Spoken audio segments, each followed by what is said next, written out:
Welcome in this video. Today I'm going to show you how you display the integer number in a microprocessor.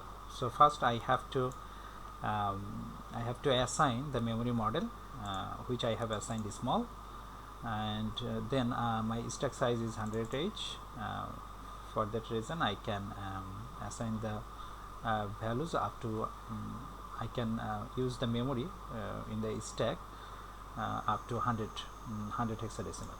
Okay, then this is my data segments where you see there are two variables, message 1 and message 2. Message 2 is unknown because it's a question mark, but message 1 is defined by 3. Okay, then our code segment is started from here, and this is our main procedure. I am skipping these things because I have explained all those things in the previous video. So here after that you have to initialize the data segments. Okay, and next you see that now I want to display the value of the variable message 1. So what I do, you know, the output function is 2. That means you have to write move AH comma 2, which will actually print the character string. So if I want to print it, so what I am doing here, I'm doing now, I can just pass the message 1, that means move the message 1, the contents of message 1 to the DL registers, and then execute the functions. So it should display the 3 on the output, but it will not, because if I run this program, then I think you can understand it. If I run this program, then you see there is a sign of love in the output screen. Okay, but I want to display 3 because 3 is stored in the 3 has been stored in the message 1 variable, right? So what is the wrong actually? What is the have I written any wrong code there? Okay, so now actually the problem is that it will actually display the message 1 actually stored 3. So if I go to, this is the decimal number 3, right? So if I go to the ASCII code, so here you see the 3 actually represents the love sign. Okay, for that reason it will print the love sign in the output screen. Okay, but in the program actually I want to display 3 because 3 is stored in the message 1 variable, right? So what is the value of 3? I want to see now. If you go to the 3 here, 51, you see the 3, sorry, here the decimal value for 3 is 51. So how much value you have to add? So you have to add 48 with 3, that means it will be 51, then it will display the 3 in your output screen.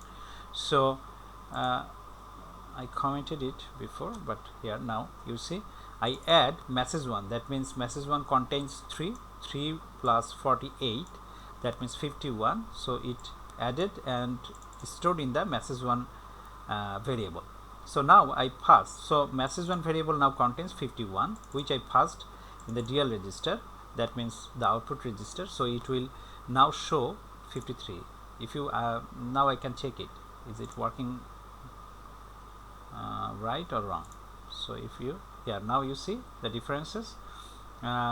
Before you see that it prints the love sign in here, but now it is print 3 because actually I mistake the ASCII code.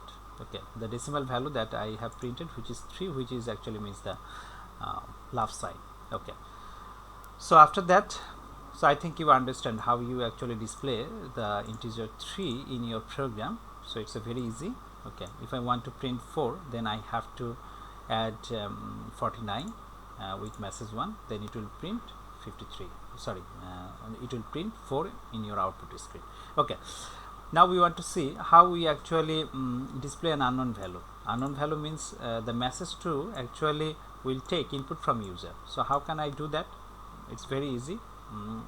So now I have to use move AH comma 1, which function will take the input from the user, and then I execute it, and then it will automatically store in the AL register. So I have to move it to the message 2 variable because message 2 variable was not initialized before. So the input that we have taken from the user will be stored now in the message 2 variables. So actually I do the same thing in here. So now message to actually contains the value which I have given from the keyboard or from the user. Okay.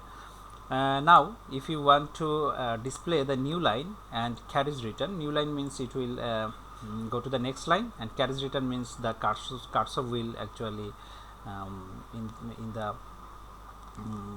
the first line, in the first of the screen. Okay, so if you see, I use move ah comma 2 for displaying functions, and then I use move dl comma 10 because I want to print it. So I also I have to move the value to the dl register. So the function name is move dl comma 10, which will actually represents the new line, and I use move dl comma 3, which will actually represents the carries written. If you want to check why I use 10 and 13 here, so I'm again going to the ASCII codes.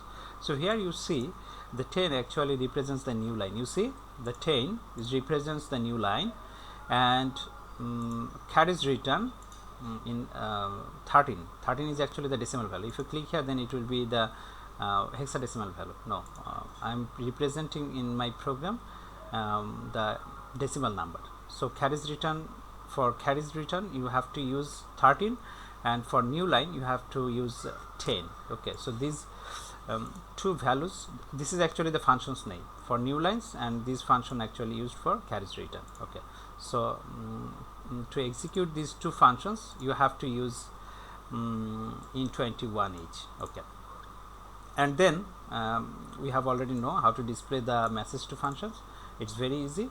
You have to call again the functions move h comma 2, which will display the output to your screen. And now the value message to, which I have taken from the user, is stored in message to variables. So I have to move the message to variables to the DL registers for displaying it in the output, and then I call the functions by using int21h, and then I have used exit label. That means I want to exit my programs from here, and you have already familiar with this code.